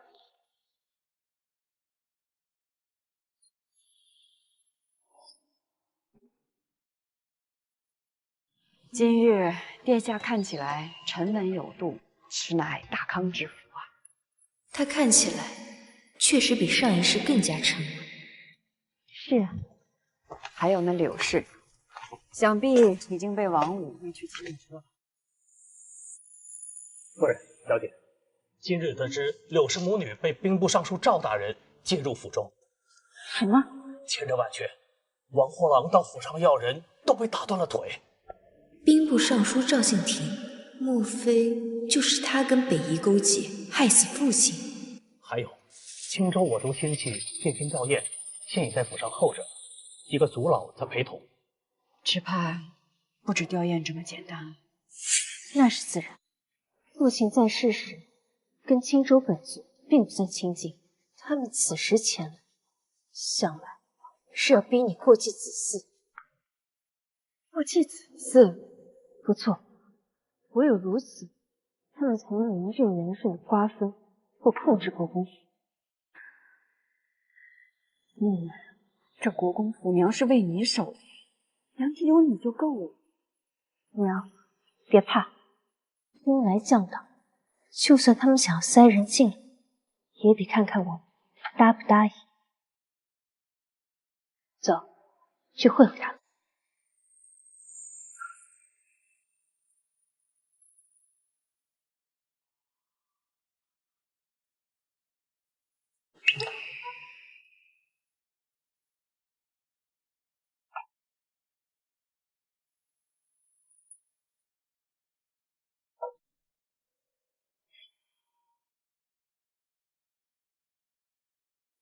你今日就去国公府，以族亲的名义拿到爵位继承权。我是族亲不假，可是这沈炼霸道的厉害，只怕……沈念最擅长用大义压人，你是沈侧族兄，这就是大义。要是争不到，就去告御状。听到了吗？是。弟妹啊，测第1年早逝，实在是家族中之大不幸。你与侄女年幼，守着陆大的府邸和爵位，实在是艰难。我们身为族亲，不能见视不管。多谢堂兄挂怀，伯府中一切安好。哎呦，弟妹，这话可就见外了。这过日子里里外外柴米油盐的，哪样不需要男人相援？这文侄媳妇话糙理不糙，按照宗法，独子承嗣，爵位当由族内过继的子嗣继承，以保沈家香火不绝，产业不落外姓之手。侧宫这一支，总不能断了祭祀。师公言重了，过继之事还得从长计。不过，月儿，你侧叔父生前最是英勇，一定要向他学习，撑起门户，照顾好你的神母和女姐姐。多谢族老们费心了。先夫虽去，然我们母女尚在。加之陛下与皇后娘娘照拂，府中暂无需过继。糊涂！女子终究是外人，怎能继承家业？将来念念嫁人，国公府难道要改成别姓？列祖列宗在天之灵，如何得安？你身为宗父，岂能如此自私？岂能如此自私？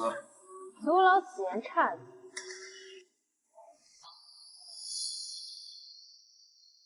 按照我朝历法，并未规定女子不能继承家业，更何况陛下已经封了我母亲为一子郑国夫人，执掌国公府，名正言顺。至于祭祀，我母亲自会打理，就不劳族公远在青州费心。放肆！长辈说话，哪有你这个丫头插嘴的份？苏安，这就是你教养的女儿，金牙利嘴，不敬尊长。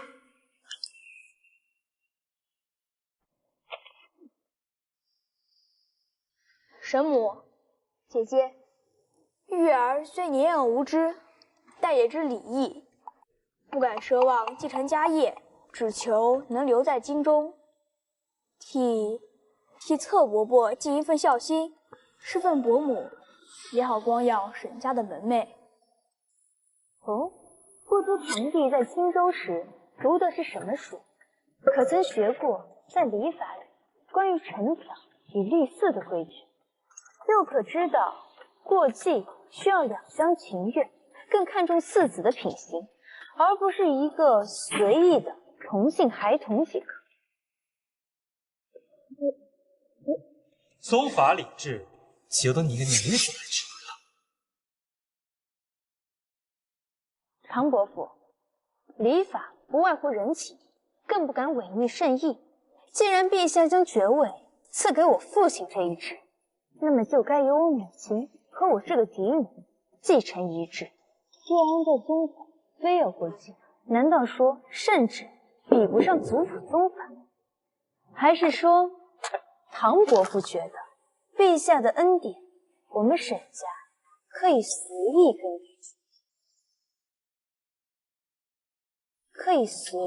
改，子制？哈哈哈！沈丫头误会了，我等绝非此意，是为你们的长远考虑。长远考虑？我父亲尸骨未寒，灵堂犹在，诸位族亲不思考着如何告慰我父亲的在天之灵，反而齐聚在此，逼迫我母女讨论过继分产，这便是族亲的帮衬，这便是沈氏宗族的情谊。只为本族长辈。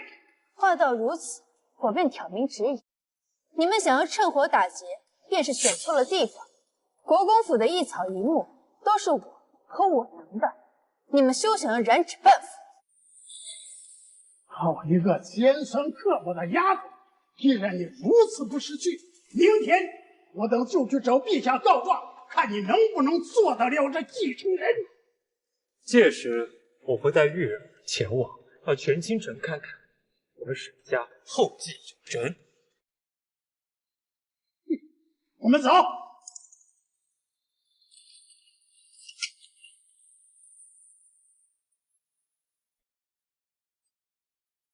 他们竟敢去讨扰陛下，皇后和太子虽看重法难，但这沈家之事，王家也不便过多干预。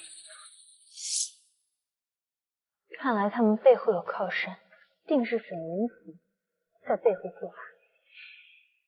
不过，他们也翻不起什么风来。你猜的没错，他们在沈燕面前果然什么都拿不到。那就去告御状。沈念再厉害，也不过是一位女子，女子怎能继承家业？本官果然没看错人。我帮大人拿到国公府家业，也是在帮自己。还有，我要提醒赵大人，可别让沈念查到他父亲的死。他不会有机会。今日沈氏族老到御前状告国公府大小姐，此乃家事，朕不便插手，便将尔等召集前来，由你们自行商辩解决。若是沈氏族老占理，那便过继子嗣给国公夫人；若是沈面得胜，尔等便不要再提及此事了。谢陛下隆恩。不保护亲，不可以为人；不顺乎亲，不可以为子。天地君亲师，长幼有尊卑，这是古法之训。而沈念目无尊长，眼无长幼，破坏礼法，品行不端，不配做沈家的继承人，就应该清除族谱，赶出家门。叔公对我说这些话，有些多余了吧？难道你承认你是这样的人？不知叔公可有听过这样一句话：长而无数者，老而不死，是为贼；老而不死，是为贼。陛下，仅此一言，便可直接天刑。沈念，你为何说这样？回陛下，长幼有序是自古的道理，臣女也懂得尊重长辈，但臣女只尊重值得尊重的长辈。你是说他们不值得你尊重？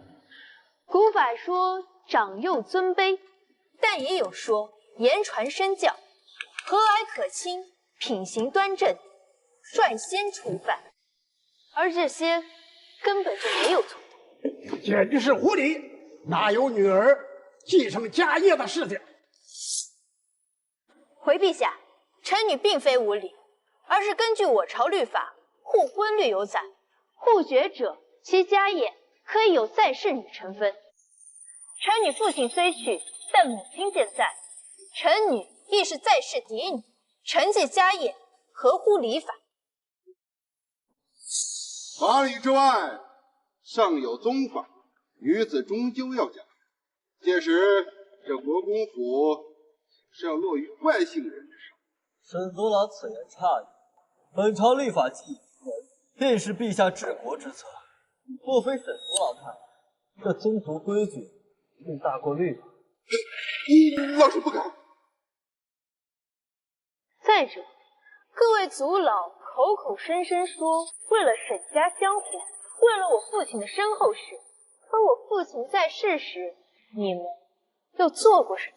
够了，是家事，何必在御前喧哗？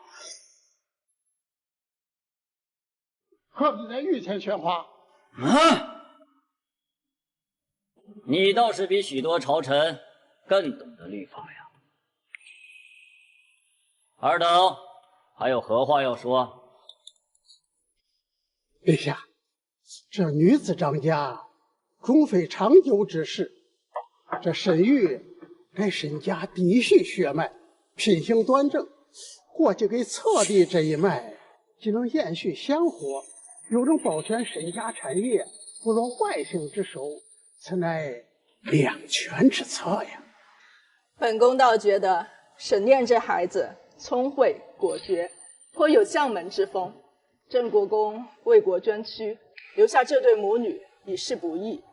若是再要强行过继，逼他们将家业拱手让人，岂不是要寒了忠臣之心？母后所言极是，儿臣以为沈小姐既能护家门不被外事所夺，自然也能守住父亲的基业。赵爱卿，朕听闻你还将这些人接入府中招待，你以为如何？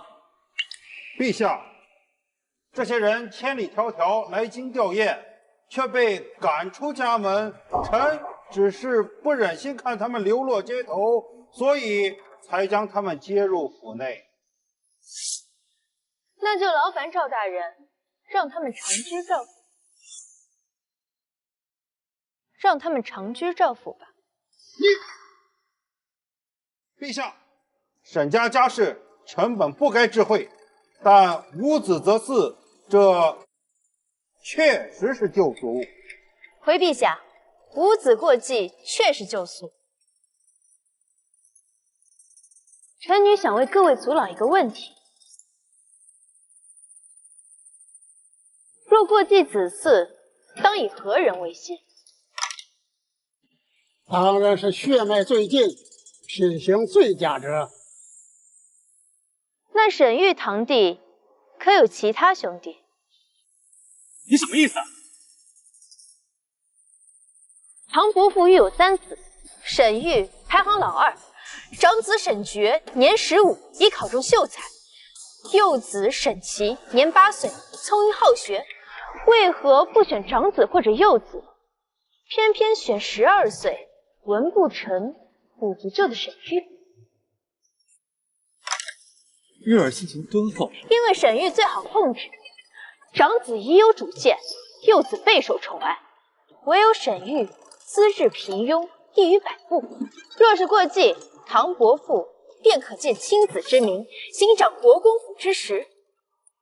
到时候，这国公府的家业落入谁手，可就难说了。你胡说！小年纪，心思如此歹毒，竟这般揣度长辈，简直是无理取闹！女不教，母之过。就这还国公夫人呢，连个女儿都教不好。如何教你，还轮不到你在这说三道四。别以为当了国公夫人就了不得了，你不过是运气好罢了。大胆！你对陛下亲封的国公夫人也敢乱言？启禀皇后娘娘，我只是……你说苏夫人运气好，意思是沈策就该战死吗？陛下恕罪，民女可不是这个意思。朕看你就是这个意思，商辩不成便恼羞成怒，恶言相向。来人，将这2人拖下去，掌嘴100，以示惩戒。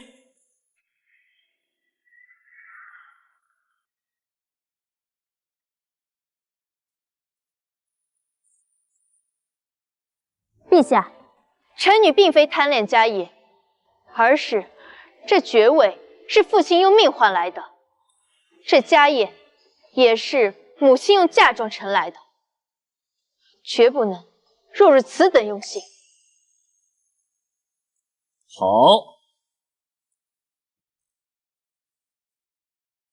朕便准你所请。镇国公爵位由苏婉暂代掌管，待省殿出阁，再行承袭。臣女谢陛下。钦州省市本族不得再以过继为由滋扰国公府，若有违者，以抗旨论处。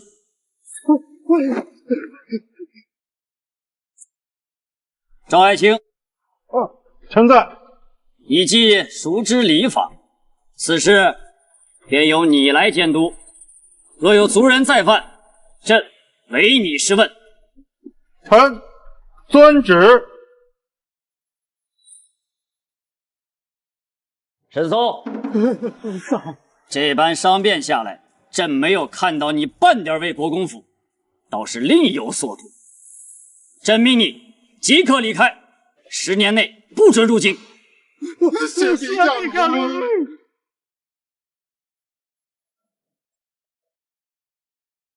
朕今日设下宫宴，本意是为太子挑选女官。现在闲杂人等离开，宫宴便开始吧。沈念，你也入列吧。谢陛下。陛下，臣知您为太子挑选女官，臣刚巧收了1名义女，才情卓著，容貌俱佳。啊，义女？朕倒是好奇，你收了个怎么样的义女？选上来吧。宣赵大人义女赵云福进殿。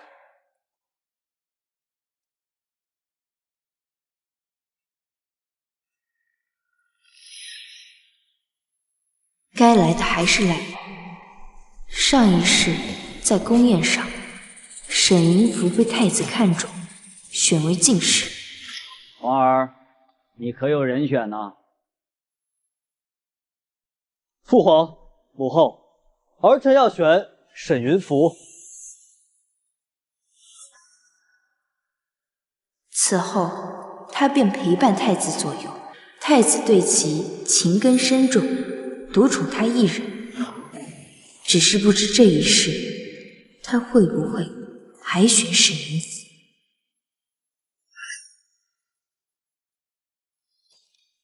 他不是改沈姓为赵姓，摇身一变变成赵氏嫡女。叩见陛下，可真有手段。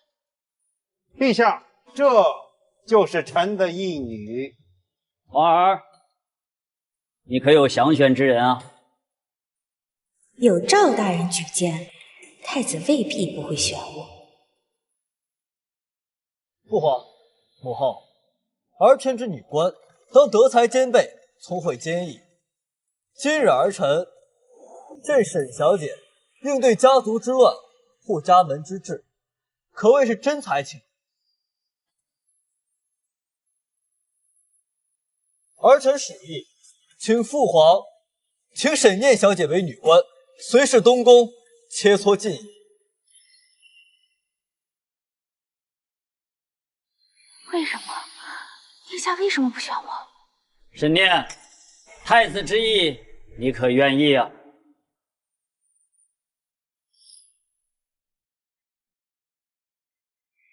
能陪伴太子殿下左右，是臣女的荣幸，臣女定当尽心竭力。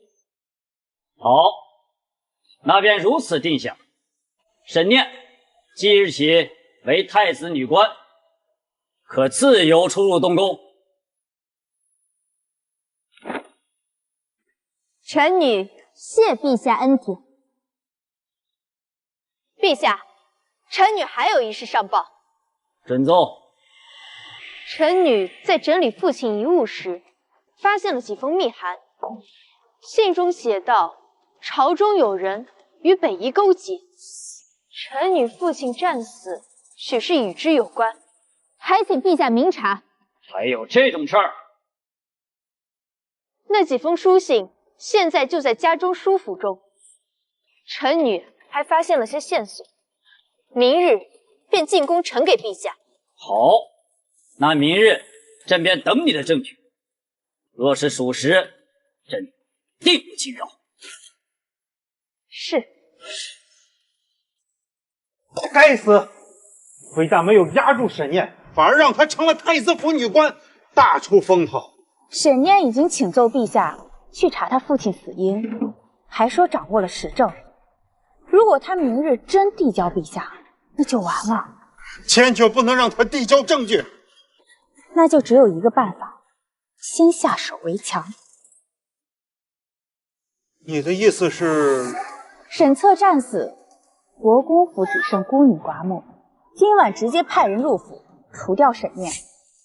只要他一死，苏婉一个寡妇不足为虑。国公府还是迟早能想法子弄到手。你是非要除掉沈念吗？我是想除掉沈念，但也是为了大人。是坐以待毙，等沈念明日递交罪证，还是先下手为强？大人自己选择。哼，本官乃是兵部尚书，岂能没有你一个女子果断？今晚我就派人进国公府，永除后患。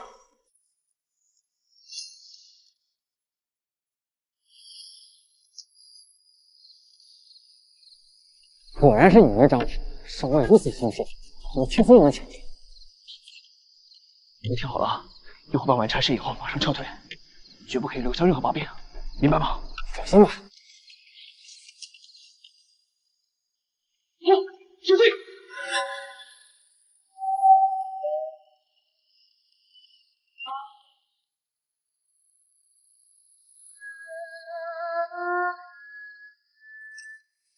三位侍卫，不好，出事了！快！真有傻事，国公府只剩我们一人，他们自然不会放在眼里，这才冒险，却不知闯入了陷阱。拿下他们，留活口。动手！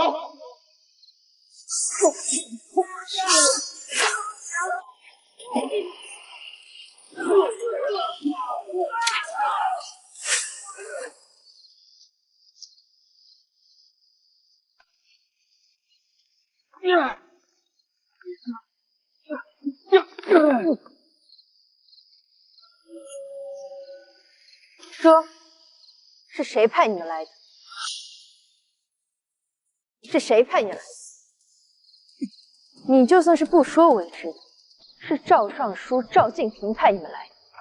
一是找到并销毁我爹留下的证据，二是杀我灭口。念念小姐，何必跟他多费口舌？我们有的是办法让他开口。一定要快，要让赵敬亭措手不及。是，来走。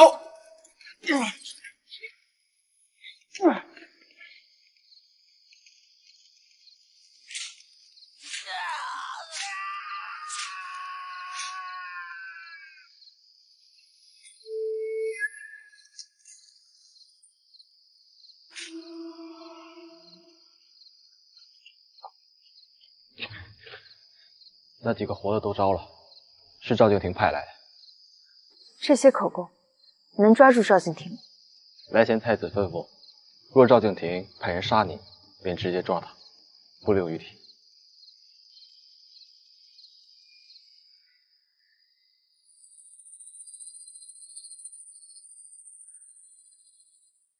也不知道尝试了没。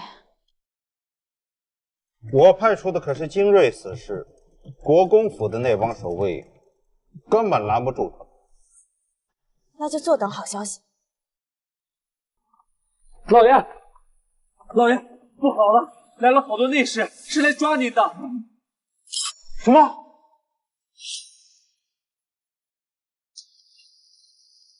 你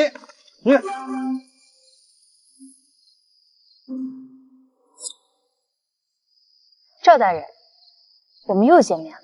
你好算计啊！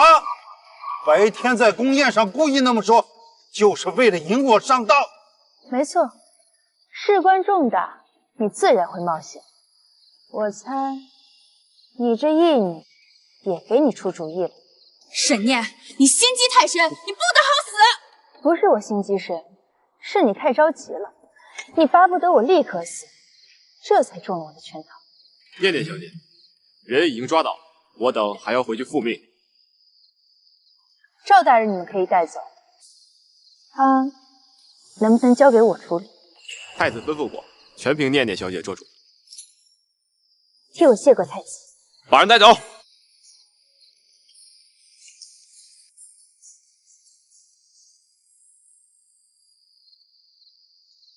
你想干什么？我只是想让你们一家团聚吧。人交给你了，这次再让他跑了，你的命也别想要了。是，小姐，这回我一定不会让他再跑的。你别过来啊！你别过来！贱丫头，绕来绕去，最后还是绕到老子手里了。回去我就把你卖到窑子里去。走。沈云甫，你没有任何机会。娘，赵敬亭已经伏法，沈云甫也得到了应有的报应，再也没人能威胁我们了。是啊，念念，这一切多亏了你呀。娘到现在才觉得这国公夫人的位置坐得安稳，这日子过得舒心。娘，我们会一直好好的。国公府是我们的家，我会守着它，也会守着你。我的念念长大了，以后娘就把这个家都交给你了。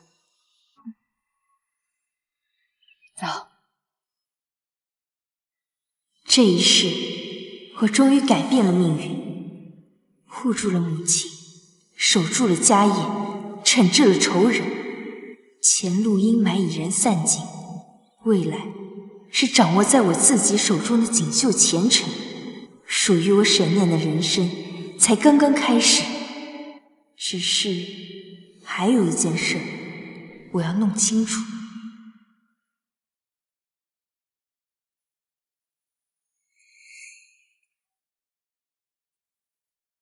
念念，你还不知道吧？那天晚上可是纯儿让我派华御医到你府上的。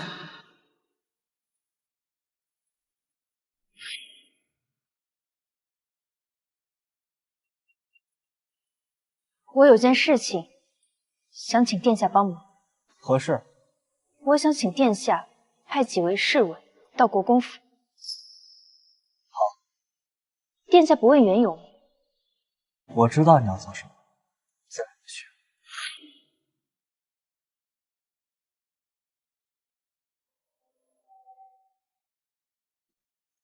殿下那日为何要选我做你的女官，而不是沈云夫人？缘由我已说过了。就只是那些？那你觉得还有什么？